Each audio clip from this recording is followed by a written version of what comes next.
Hi everyone, welcome back to another video from Apps Academy.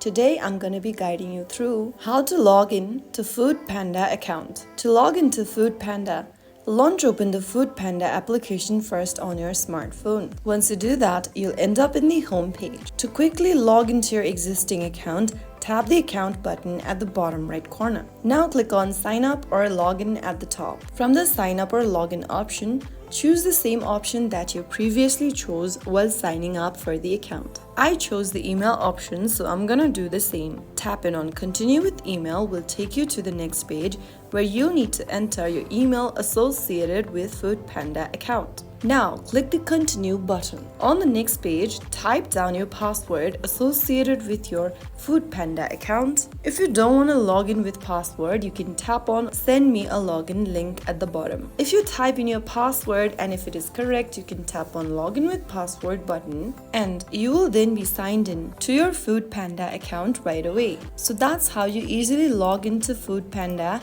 If you found the video helpful, don't forget to like, share and subscribe. I'll see you in the next episode. Thank you for watching.